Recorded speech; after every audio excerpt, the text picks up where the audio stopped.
ایک تو وہ مسلمان ہیں جن کو سرے سے آخرت کی فکر ہے ہی نہیں، لیکن چونکہ ہیں مسلمان، آخرت پر ایمان ہے، تو جمعہ پڑھنے آ جاتے ہیں، عید میں بھی نہا دھو لیتے ہیں، بقرعید میں بھی قربانی یا تو کر لیتے ہیں یا گوشت کھا لیتے ہیں۔ ایک وہ مسلمان ہیں جو مکمل گناہوں سے اپنے آپ کو بچاتے ہیں۔ تیسرے وہ مسلمان ہیں جو گناہوں سے بچنے کی کوشش کرتے ہیں لیکن ان سے پھر بھی گناہ ہو جاتے ہیں۔ وآخرون اعترفوا بذنوبهم خلطوا عملا صالحا وآخر سیئا۔ اللہ نے ایسے مسلمانوں کا بھی ذکر کیا قرآن کہ کچھ ایسے ہیں جو اپنے گناہوں کا اعتراف کرتے ہیں، انہوں نے اچھائیوں کو نیکیوں کے ساتھ ملایا ہوا ہے، لیکن ان کو فکر ہے کہ یہ چھوڑنے ہیں، کیونکہ ان کا اصل ہدف کیا ہے؟ آخرت۔ سوال پیدا ہوتا ہے جب ان کا اصل ہدف آخرت ہے، منزل ان کی آخرت ہے، تو پھر ان سے گناہ ہوتا کیوں ہے؟ گناہ بعض دفعہ اس لیے بھی ہو جاتا ہے کہ آپ اپنی عادت سے مجبور ہو چکے ہوتے ہیں، ہتھیار ڈال دیتا ہے انسان۔ دیکھو ایک بیمار آدمی چاہتا ہے نا کہ میری صحت اچھی ہو، صحت پر تو ہر ایک کا ایمان ہے نا، لیکن عادت پڑ گئی ہے چرس پینے کی، اس کو پتا ہے کہ نقصان ہے، ہیروئن پینے کی عادت پڑ گئی، وہ دیکھ رہا ہے کہ میرے ساتھ میرے دوست جتنے بیٹھتے تھے ہیروئن پی پی کے سارے اس دنیا سے بولو چلے گئے، تو اب اگلا نمبر اس کو پتا ہوتا ہے میرا ہے، لیکن پھر بھی پی رہا ہے۔ کیوں پیتا ہے؟ اس لیے کہ جب نشہ چڑھتا ہے تو اس کے لیے اپنے آپ کو برداشت کرنا، روکنا بہت مشکل، اتنا کانفیڈنس نہیں ہوتا اس میں، اتنی قوت برداشت نہیں ہوتی۔ تو اس طرح کے جو گناہگار ہیں یہ صرف چرسی اور ہیروئنچیوں میں نہیں ملیں گے آپ کو، یہ ان لوگوں میں بھی ملیں گے جو مادی نشہ نہیں کرتے، کیونکہ نشہ صرف چرس اور ہیروئن کا نہیں ہوتا، بہت ساری چیزوں کی عادت پڑ جاتی ہے۔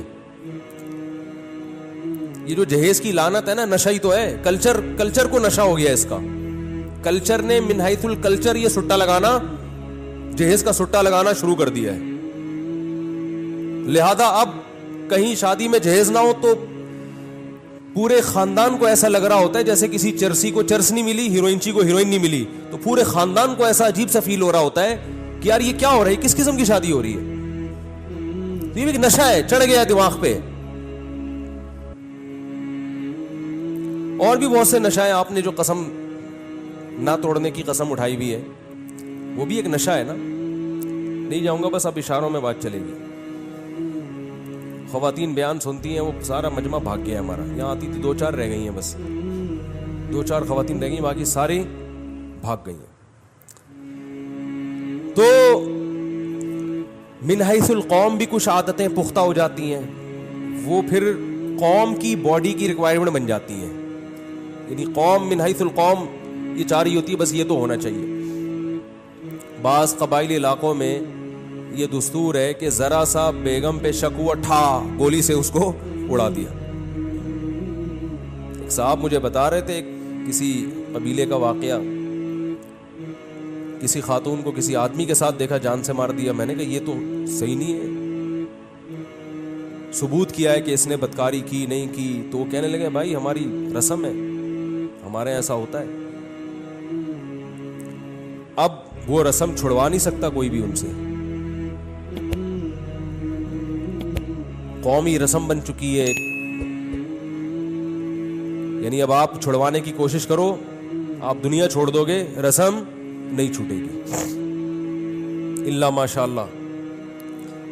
تو ایسے ہی باڈی کو بھی کچھ چیزوں کی عادت پڑ جاتی ہے، فحش فلمیں دیکھنے کی عادت پڑ جاتی ہے نوجوانوں کو، اور اپنی خواہشات کو حرام طریقے سے پورے کرنے کی عادت پڑ جاتی ہے، گالیاں دینے کی عادت پڑ جاتی ہے، بات بات پہ زبان پہ کیا آ رہی ہے؟ گالی آ رہی ہے، گٹکوں کی عادت پڑ جاتی ہے، پتہ ہے نقصان دہ ہے۔ دیکھو جو اسلام آپ کو دن میں درجنوں دفعہ مسواک کرنے کا حکم دے رہا ہو، وہ گٹکا آپ کے منہ میں برداشت کرے گا جو وہ مذہب؟ نبی صلی اللہ علیہ وسلم صبح اٹھتے ہی مسواک، ہر نماز میں مسواک، اتنا دانتوں کو صاف رکھ رہے ہیں، تو چلو آپ مسواک نہیں کرتے, اسلام کے حکم کو چھوڑ دیا, یا برش نہیں کرتے, دانت صاف نہیں کرتے, اسلام کے حکم کو چھوڑ دیا, حکم کے اپوزٹ تو نہ چلو نا. آپ نے تو حکم چھوڑا بھی کہ دانت صاف نہیں کر رہے, اوپر سے گندا کرنے کا پورا انتظام, اور گندا بھی ایسا نہیں کہ چلو کوئی روٹیوں یا گوشت پھنسا ہوا ہے, گند گٹکے کے مریضوں کے آپ منہ دیکھا کرو اپنی ذمہ داری پہ. ایسا نہ ہو آپ کہیں کہ مجھ سے آپ نے مشورہ دیا تو ہم دیکھ رہے ہیں. کیسا گند معذرت کے ساتھ کوئی گٹکے کی مریض بیٹھے ہوئے بھائی, معذرت جی نہیں, وہ کہیں گے ہم اپنے خلاف تھوڑی سننے کے لیے آئے ہیں, احتیاطاً. تو کس قدر گند بھرا ہوا ہوتا ہے منہ کے اندر, تو یہ اسلام برداشت کرے گا اس گندگی کو جو آپ کو بار بار. السواک والتعطر من سنن الانبیاء, رسول اللہ صلی اللہ علیہ وسلم نے فرمایا مسواک یعنی دانتوں کو صاف رکھنا اور خوشبو کا استعمال یہ پیغمبروں کی سنت ہے. سارے پیغمبروں میں یہ چیز کامن تھی. آدم علیہ السلام سے لے کے محمد صلی اللہ علیہ وسلم تک جتنے پیغمبر آئے ہیں سب کے دانت چمکتے تھے, ہر وقت صاف رہتے تھے, اور سب کی جسم سے خوشبو آتی تھی. گٹکے والا اس پیغمبروں کی ان سنتوں کے بالکل اپوزٹ چلتا ہے کہ نہیں چلتا؟ بالکل الٹا چل رہا ہے وہ. لیکن آپ بولو نہیں چھوٹے گا بھائی, عادت پڑ گئی ہے, نماز چھوڑنے کی عادت پڑ گئی ہے. ہمارے ایک دوست تھے, ہم جہاں رہا کرتے تھے نا, تو نماز پڑھنے کے لیے ہم جب مسجد میں آتے تو ہمارے ایک دوست تھے, ان کی ہمیشہ فجر میں 1 رکعت نکلتی تھی, ہمیشہ. ہم ان سے کہتے تھے یار چلو کبھی ہو گیا, روزانہ ہی آپ کی 1 رکعت نکلی ہوئی ہوتی ہے. انہوں نے کہا کیا کروں یار, میں بس جب بھی پہنچتا ہوں یہ ہوتا ہے وہ ہوتا ہے, وہ یہ ہو جاتا ہے وہ ہو جاتا ہے, اور کچھ نہ کچھ ہو ہی جاتا ہے. ہم نے کہا چلو نماز جب 5 منٹ آگے ہوگی تو آپ کو مزید 5 منٹ کا ٹائم مل جائے گا, مزید 5 منٹ کا ٹائم مل جائے گا. تو چلو ابھی گرمیوں میں نماز ذرا جلدی ہو رہی ہے تو رات کو دیر سے سوتے ہوگے, صبح اٹھتے اٹھتے کوئی مسئلہ ہوتا ہوگا. تعویل کرتا ہے نا انسان, دوسرے کے بارے میں تو اچھی تعویل ہی کرنی چاہیے نا. اپنے بارے میں انسان بدگمان ہو, دوسرے کے بارے میں اچھا گمان رکھتے. تو ہم اچھا گمان رکھتے تھے, مجھ سے کہتے تھے کوئی بات نہیں. اب نماز جب 5, 10, 15 منٹ آگے ہوگی تو اب آپ کو ٹائم زیادہ مل جائے گا. 5 منٹ بھی آگے ہو گئی تو 1 رکعت تو مل جائے گی نا مزید. لیکن ہم دیکھتے تھے نماز 5 منٹ آگے, وہ بھی 5 منٹ آگے اسی حساب سے. نماز 20 منٹ آگے تو وہ بھی 20 منٹ آگے. اور میرا خیال ہے 15 سال میں نے ان کو اسی حالت میں دیکھا ہے, ہمیشہ 1 رکعت ان کی نکل رہی ہے. یہ بھی نشہ ہے, چرس اور ہیروئن کی طرح, ٹائم پہ نہ پہنچنے کا نشہ. چلو غنیمت ہے پڑھ رہے تھے, یہ بھی بڑی بات ہے. لیکن میں ان سے کہتا تھا جب جو نہیں پڑھ رہا اس پر تو اعتراض نہیں ہوتا, اس لیے کہ وہ تو سست ہے, 1 نمبر کا نا, کاہل ہے, اسے تو پڑھنی نہیں ہے. لیکن آپ نے قربانی تو دے دی نا, نیند قربان ہو گئی, وضو کر لیا, مسجد کی طرف آ گئے, سردی گرمی کا خیال نہیں کیا. تو جب یہ اتنی ٹینشن لینی ہے ہی تو یار 5 منٹ پہلے آ جاؤ. لیکن لت پڑ جاتی ہے انسان کو, حقیقت بتا رہا ہوں میں. آپ نے دیکھا ہوگا مسجدوں میں صف اول کے نمازی وہ صف اول ہی کے ہوتے ہیں, وہ ہمیشہ آتے ہیں پہلے. دوسری صف کے نمازی پورے سال دوسری, تیسری کے نمازی پورے سال تیسری میں ہوتے ہیں. یہ ہوتا ہے. تو زیادہ تر جو گناہ ہوتے ہیں یا جو برائیاں معاشرے میں پھیلی ہوئی ہیں, ان لوگوں کی جو آخرت پر ایمان بھی رکھتے ہیں, آخرت کو بنانا بھی چاہتے ہیں, ان کے زیادہ تر مسائل یہ ہیں کہ ان کو کسی نہ کسی برائی کی لت پڑ چکی ہوتی ہے, عادت پڑ چکی ہوتی ہے, اور وہ اس کو چھوڑنے میں سیریس نہیں ہوتے, اور وہ بس ایک گزر کرتے ہیں, یار ہمیں کیا ہو گئی ہے, عادت ہو گئی ہے, ہم سے نہیں چھوٹتی. جس کو جماعت چھوڑنے کی عادت ہو جائے وہ جماعت سے نہیں پڑھتا. جس کو نمازیں قضا کرنے کی عادت ہو جائے اس کے لیے نماز پڑھنا وبال جان ہے. کہہ رہے کیسے پڑھیں, اٹھیں کیسے. ہمارے حضرت مفتی رشید احمد صاحب کی خانقاہ میں ایک صاحب آئے. پہلے تو لوگ بزرگوں کے پاس جا کے اپنی اصلاح کرواتے تھے, ان سے فجر میں اٹھا نہیں جاتا تھا, اور تھے بھی ڈاکٹر. حضرت کو خط لکھا کہ مجھ سے نہیں اٹھا جاتا, میری نیند بہت گہری ہے, کچھ بھی ہو جائے میں نہیں اٹھ سکتا فجر میں.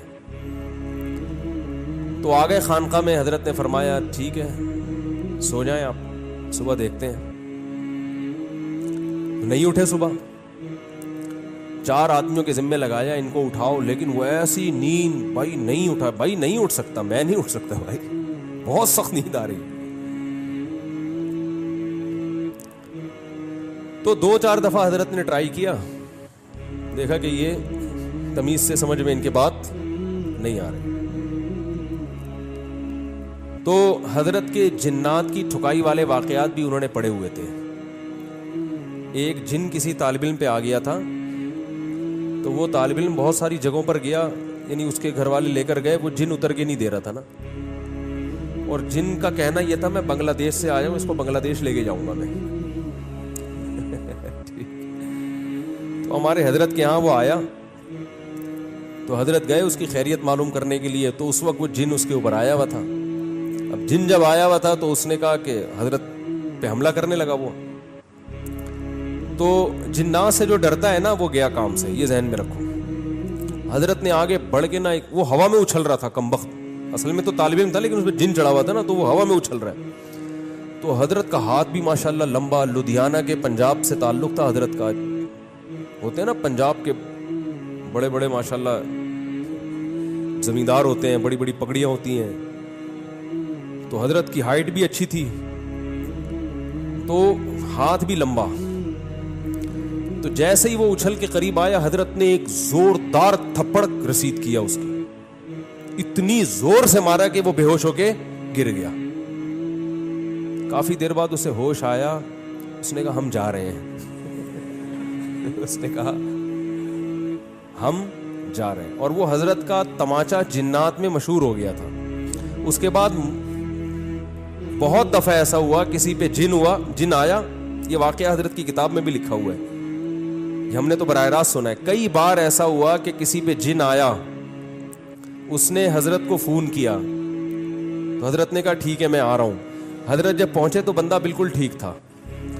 اہل خانہ نے بتایا کہ جنات یہ کہہ کر گئے ہیں کہ مفتی رشید احمد صاحب آ رہے ہیں, ہم جا رہے ہیں. مفتی صاحب آ رہے ہیں, ہم جا رہے ہیں. روب بٹھاؤ, روب. واقعہ آئی گیا تو اپنا بھی ایک سنا دوں. کسی پہ جن آیا ہوا تھا, ہمارے کسی ریلیٹو پہ. میں تو یہ عاملوں کو مانتا نہیں ہوں, اور نہ ان کے پاس کسی کو لے کے جانے کا مشورہ دیتا ہوں. تو جن پہ آیا ہوا تھا ان کے تعویذ گنڈے تو نکلوا کے ہم نے سارے پھینکوا دیے. ہم نے کہا کچھ بھی نہیں ہے وہ, لیکن وہ سچی مچی کا جن تھا. تو مجھے دھمکی دے رہا تھا کہ میں تجھے چھوڑوں گا نہیں. اچھا یہ بات بھی ہے تقریباً 2009 یا 10 کی. اس وقت میں بہت ہی باریک تھا. جن لوگوں نے میرا 10 سال پرانا ماضی دیکھا ہے نا, ان کو پتا ہے میں تو 2013 کے بعد تھوڑا سا جسم پہ گوشت آیا ہے, ورنہ تو کہیں گرتے تھے تو ڈائریکٹ ہڈی شروع ہو جاتی تھی, ڈائریکٹ ہڈی پہ چوٹ آتی تھی. بہت پتلا نہیں, باریک. تو اتنا باریک تھا میں, اور جس پہ جن آیا وہ ماشاءاللہ اچھے خاصے صحت مند تھے. تو اب ایسا نہ ہو مجھے جنات اتارنے کے لیے کال کرنا شروع کر دیں, ہمارے یہاں بھی آیا ہوا ہے آپ آ جائیں. تو میں یہ کام نہیں کرتا. یہ جو میں آپ کو بتا اس لیے رہا ہوں کہ آپ یہی خود ہی کر لو, ٹھیک ہے. وہ شاعر ہیں سلمان گیلانی, بڑا اچھا شعر ہے, شعر تو یاد نہیں آ رہا, اس کا مفہوم یاد ہے. ایک آدمی نے فون کیا کہ تیری بیوی پہ جن چڑھ گیا. کسی کو کہا نا فون کر کے کہ تیری بیوی پہ جن چڑھ گیا, گھر آ. وہ کہہ رہا پنگا جن نے خود ہی لیا ہے, خود ہی بھگتے گا, ہم نے تھوڑی کہا تھا. تو میں گیا وہاں پہ, تو مجھے وہ دھمکیاں دے رہا تھا, آواز بدلی بھی تھی اور دھمکیاں دے رہا تھا, میں یہ کر دوں گا, میں یہ کر دوں گا.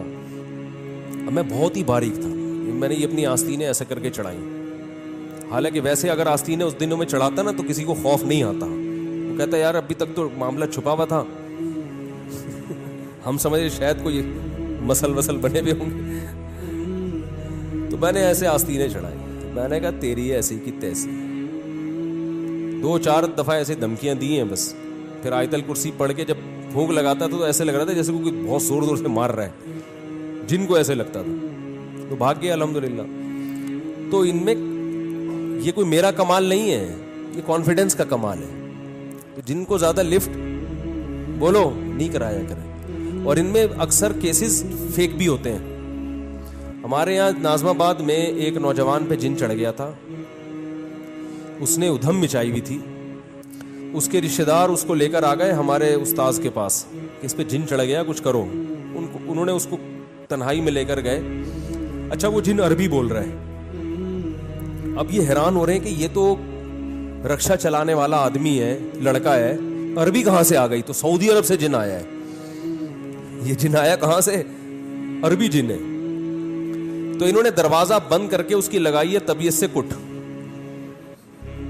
بولا مجھے پتا ہے تیرے پہ جن ون نہیں ہے, تو سچ سچ بتا دے معاملہ کیا ہے. جب طبیعت سے کٹ تھوڑی بہت کٹ سے نہیں ہوتا, یہ بڑے ڈرامے باز ہوتے ہیں. طبیعت سے لگی ہے نا کٹ, تو اس نے بولا اچھا مارو نہیں, آپ کو بتا رہا ہوں مجھے کسی سے عشق ہو گیا ہے, میں اپنے اوپر جن کا بہانہ کر کے میں کہتا ہوں اس کے گھر لے کے جاؤ. جب اس کے گھر جاتا ہوں تو میں ٹھیک ہو جاتا ہوں. تو مجھے بار بار بہانے سے محبوبہ کے گھر لے کے جا رہے ہیں. تو انہوں نے کہا کمبخت تو عربی کیسے بول رہے؟ کہہ رہے فضائل اعمال کی جو عربی عبارتیں ہیں وہ رٹ کے یاد کی ہے میں نے.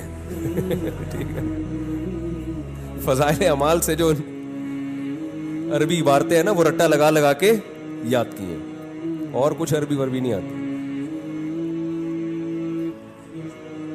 ہاں تو مفتی رشید احمد صاحب رحمۃ اللہ علیہ کا وہ تماشا مشہور تھا. تو حضرت نے کچھ لوگوں کو ان کے ذمے لگایا کہ اٹھیں. جب نہیں اٹھے نا وہ, تو حضرت نے ان کو بتایا کہ ان سے کہو کہ میں آ رہا ہوں, اور پھر میں وہی تماچا لگاؤں گا جو ادھر لگایا تھا. تو حضرت فرماتے ہیں جیسے ہی میں گیا نا ایک دم تمیز سے اٹھ کے بیٹھے ہوئے. اب وہ کہاں گئی وہ کہ مجھ سے اٹھا ہی نہیں جاتا, میں ہو ہی نہیں سکتا, میں کیسے اٹھوں گا, میں یہ کیسے ہوں گا. تو یا تو اپنے اوپر کوئی تماچا لگانے کے لیے بندہ رکھو, وہ اٹھائے گا آپ کو. اور اگر کوئی تماچا لگانے والا نہیں ہے میرے بھائی, تو پھر اپنے خود ہی تماچے لگایا کرو, سزا دیا کرو اپنے آپ کو. جس دن فجر کی جماعت نکل گئی ناشتہ گول, ناشتہ نہیں کریں گے. حضرت حکیم اختر صاحب رحمہ اللہ تعالی فرمایا کرتے تھے کہ جس خدا نے تمہیں صبح اپنے سامنے حاضری کا حکم دیا, سارا دن کھلاتا ہے پلاتا ہے, صبح کہہ رہے میرے سامنے آ جاؤ, تو تمہارے منہ سے نوالا اترتا کیسے ہے جس دن فجر چھوڑ دیتے ہو؟ اس کے پیڑے تو کھا رہے ہو جو وہ دے رہے تمہیں.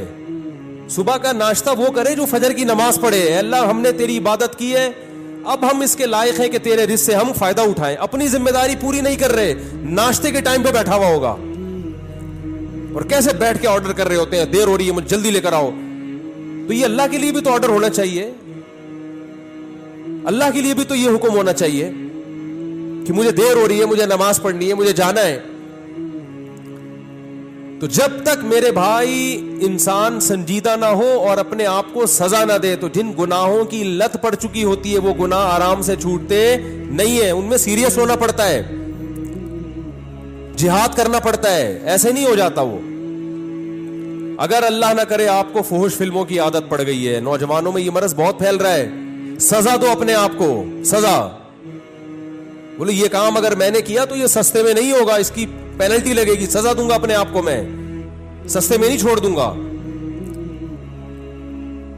اگر نماز چھوٹ گئی سزا دو اپنے آپ کو, گالی زبان سے نکل گئی سزا دو اپنے آپ کو. جب سزائیں دو گے تو یہ اس کی علامت ہوگی واقعی آپ آخرت کو چاہنے میں مخلص ہو. ورنہ زبانی دعوے, زبانی باتیں اللہ کے ہاں قابل قبول نہیں ہے. تو وَلَنَبْلُوَنَّكُمْ بِشَيْءٍ مِّنَ الْخَوْفِ وَالْجُوعِ وَنَقْصٍ مِّنَ الْأَمْوَالِ وَالْأَنفُسِ وَالثَّمَرَاتِ. اسی میں صبر بھی ہے, بے صبری کی بھی عادت پڑتی ہے, میں صبر کرنا پڑتا ہے. ہمارے حضرت کے ایک مرید تھے, ان کو غصہ بہت آتا تھا, پھر غصہ جاری کرتے رہتے تھے, وہ صبر نہیں تھا ان میں. حضرت کو خط لکھا کہ میں اپنی اصلاح چاہتا ہوں, میں غصے میں پاگل ہو جاتا ہوں. حضرت نے فرمایا جس دن غصہ جاری کرو نا, ان کی تنخواہ کے حساب سے حضرت نے فرمایا کہ اتنے پیسے صدقہ کرو. غصہ آیا, جاری کر دیا, بعد میں ندامت ہوئی کہ یار نہیں ہونا, زیادہ ہو گئی, تو کیا کرنا ہے؟ فرمایا 500 روپے صدقہ کر دو. یہ تھپڑ ہے جو اپنے اوپر لگایا جا رہا ہے. تو شروع میں تو ایسا ہوا کہ بار بار جب صدقہ کرنا شروع کیا تو پھر عادت پڑنا, پھر غصے پہ کنٹرول کرنے کی عادت شروع. ایک صاحب نے حضرت کو خط لکھا, مجھے اپنی بیوی پہ بہت غصہ آتا ہے بلا وجہ, اور اس کو میں حد سے زیادہ پھر ڈانٹتا ہوں. حضرت نے فرمایا کہ جب حد سے زیادہ آپ غصہ کریں نا تو آپ کی سزا یہ کہ بعد میں بیوی سے معافی مانگیں. اب جس آدمی کو بیوی پہ غصہ بہت زیادہ آ رہا ہو, وہ تو تکبر کی وجہ سے آتا ہے نا, یہ ماتحت ہے تو روب جھاڑ رہے, اس کے لیے معافی مانگنا آسان کام بولو نہیں ہے, کیونکہ معافی مانگ کے آپ تو اپنے آپ کو گویا نیچے کر دیتے ہو, رسوا کر دیتے ہو. معافی مانگنا آسان تھوڑی ہے. تو اس نے مجھے بتایا کہ یار یہ کام میرے اوپر اتنا شاق گزرتا ہے کہ اگر میں نے بیوی پہ غصہ کیا تو بعد میں مجھ کو معافی مانگنی پڑے گی. یہ اتنی ٹینشن والا کام تھا میرے لیے کہ میں نے کہا غصہ نہ کرو, یہ آسان ہے, غصہ کر کے بعد میں معافی مانگنا یہ بہت مشکل کام ہے. تو کچھ تو کرے, کچھ آگے قدم بڑھانا پڑے گا میرے بھائی. میں نے کہا تھا نا وہ ڈائری وائری لے کے بیٹھے, تو ہو سکتا ہے اب ڈائری مل گئی ہو آپ کو گھر میں. ایک ہفتہ تو میں نے کہا تھا تلاش کرنے میں لگے گا کہ اپنی خامیاں لکھیں اس ڈائری میں بیٹھ کے. بھائی بولا تھا نا, ارے کیا ہو گیا بھول بھلائیے, اتوار کے بیان میں بولا تھا کہ ڈائری لے کے بیٹھے. اس میں ہمارے جو استاذ ہیں نا جن سے میں نے پڑھا ہے, 92 میں ان کا میں نے پہلا بیان سنا تھا. وہ بیان ہی یہی تھا کہ اگر آپ آخرت چاہتے ہو نا تو ایک ڈائری لے کے اس پہ اپنی خامیاں لکھ دو. سب سے پہلے آپ کو پتا تو چلے میرے اندر یہ برائی ہیں.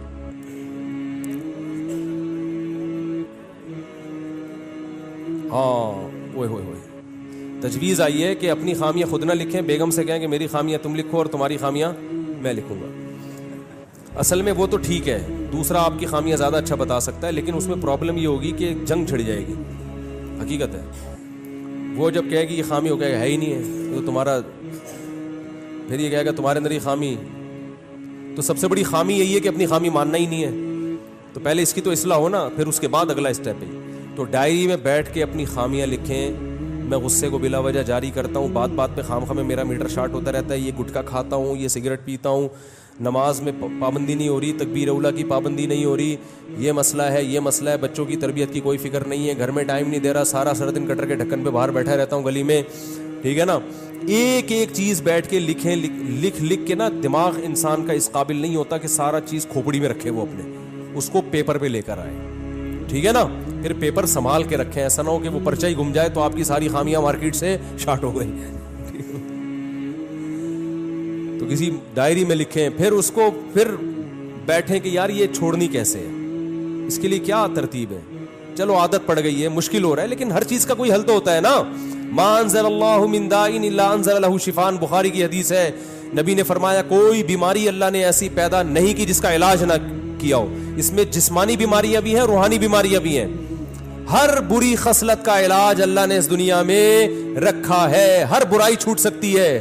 او بھائی صحابہ کرام شراب کے صدیوں سے عادی تھے, چھوٹ گئی نا ان سے, صدیوں سے عادی تھے. اعلان ہوا نہیں پینی, ختم, وہ بہا دیا انہوں نے, نالیوں میں شرابیں بہا دی ہیں.